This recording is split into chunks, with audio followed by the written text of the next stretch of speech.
Building a fence is quite often a job you'll take on and do it yourself, but before you do, make sure you know your product. Hello, I am Just Ask Bob. Welcome to our job site. Today we're going to talk about education and products with respect to deck building and fence building. Now in this particular case, we've got pressure treated lumber. You buy it from the store, the ends are green. They've been injected under high pressure with the preservative. You cut it, what happens? No more protection. That's where we go to a product here. Now, Mark, if you want to zoom in on this so our viewers can see, this is end cut preservative green. What you're going to do is you're going to dip some on. You're going to soak it onto the end. Now, this can be buried, whether it's a post for a deck, or it can be used as a rail or any component with respect to fencing or deck building. Now, I want to show the homeowners some various products you can choose from. Now, let's start with the affordability scale from low to high. This is what they refer to as green pressure treated lumber. Now, this particular board is thin. This is a fence board. You can also get these in 2x or even in 4x or 6x for large posts. Now, this is affordable. However, I really urge you to stain it or seal it. Now, you can use clear sealers. You can use semi-sealers, which will actually let all the beautiful grain show, or you can use a solid stain. Now, another item, remember, is let this acclimate. Let it sit for a few seasons. Typically, any products you build now, wait till next year before you apply the stains to it, because it's got a bit of a coating on it from the factory that has to dissipate. Now, another item we've got going up the affordability scale again is cedar. Cedar is just gorgeous. Beautiful piece of lumber. Fair bit expensive though.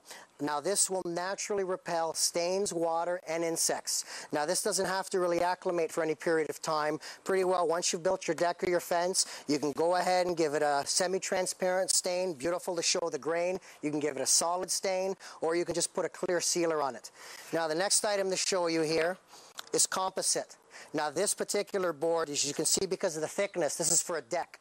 Now when it comes to fences, it's not really composite. There's aluminum fences, metal fences, there's also vinyl units, but any of these sort of man-made synthetics, they're very expensive. Now one thing to consider is, depending on the scope of your project, now if you've got a two-tiered deck or miles of property to fence in, you may have to take out a second mortgage just to pay for this stuff. Never mind what you're going to be paying your contractor. So again, research, evaluate everything, make your decision at the end of the day based on facts. One thing I suggest to people is, maybe not as much your neighborhood if it's a new subdivision, but if you live in an older area or find an older area, walk around. See how long the fences have been around, find some old neighborhoods, and judge for yourself how these various components have aged over the last 5 or 10 years. This will help you in making your decision.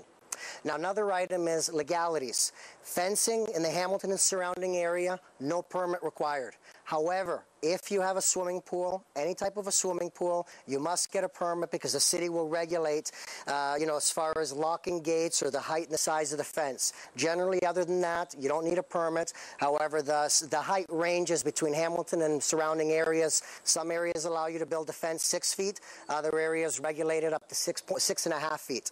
Now, as far as attaching the fence, we've got some other products over here. Again, everything accordingly. Now, you can get green screws, which will blend in nicely with pressure-treated wood.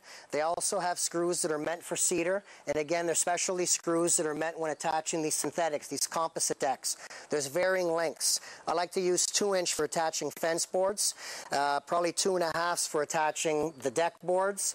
And when you're attaching any type of 2x lumber, for example, your rails that go between the 4x4 posts, use a nice 3-inch screw. Neighbors, very important. The fence is on the property line, or at least it should be on the property line. Talk to your neighbor, communicate. If there's anything that's the most important thing I can drive home with the viewers is communication. Talk to your neighbor with the varying styles. They're going to have to pay half, you're going to have to pay half. Again, that's in an ideal world with ideal circumstances. So make sure you talk to them.